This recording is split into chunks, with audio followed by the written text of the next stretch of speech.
We begin with the latest from the Indian subcontinent, where New Delhi's push to punish the perpetrators of Pahalgam terror attack is seen to be close to a decisive action on the ground. In the latest, the US Vice President J.D. Vance, who himself was in India when terrorists killed the unarmed civilians on April 22, was strongly rebuked Pakistan for sponsoring terror.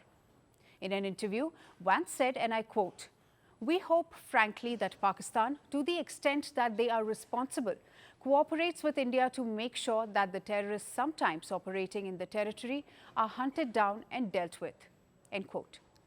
Defense Minister Rajnath Singh also spoke to the US Defense Secretary Pete Hegseth. Hegseth reportedly assured his Indian counterpart that the US stands in solidarity with India and supports India's fight against terror. Now, since the terror attack, India has made it clear that the perpetrators, backers and planners of the Pahalgam terror attack must be brought to justice. In fact, the Minister of Home Affairs, Amit Shah, even declared that India will give a befitting reply to Pakistan-sponsored terrorism. Kashmir में जो आतंकवाद चला रहे हैं, उनके खिलाफ zero tolerance का नीति है। और आज वो ये न समझ ले कि हमारे 27 नागरिकों का जान लेकर ये लड़ाई जीते हो, कि लड़ाई का अंत नहीं है। हर व्यक्ति को चुन चुन कर जवाब भी मिलेगा, जवाब भी लिया जाएगा। Anticipating a military response from India, Pakistan Army rushed reinforcements to the line of control. Pakistan also resorted to unprovoked firing during the intervening night of May 1 and 2 along several locations across the LOC. Meanwhile, the Indian Air Force carried out a flypast on the Ganga Expressway in Uttar Pradesh. It also performed the takeoff and landing exercises.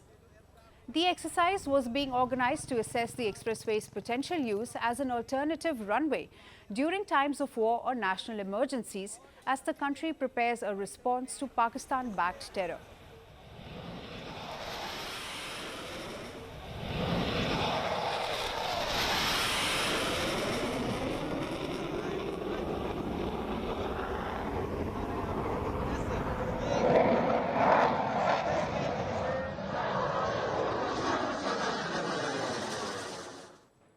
Now, as India bolsters its attacking posture against Pakistan-backed terrorism, Islamabad yet again admitted to the country's links with terror in the region.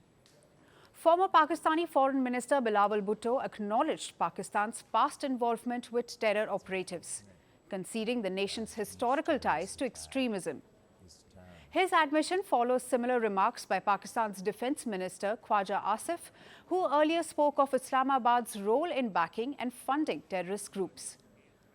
So, with Pakistan yet again acknowledging its past ties to terrorism and India setting up the frontier of its retaliation, the stage is set for a showdown.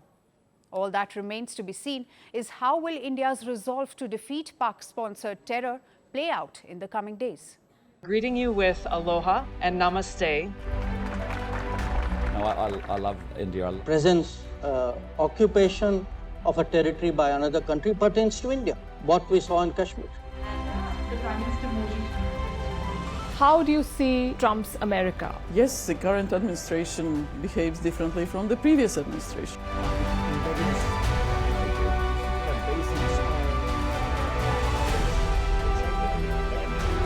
Are you saying that there are foreign powers who are trying to bring down the current government in Syria? Exactly. Iran, maybe Russia too. Prime Minister Modi committed to South-South, cooperation. Not over 50%. Is Ukraine prepared to pay the price for that peace? No compromises at the cost of territorial integrity and sovereignty.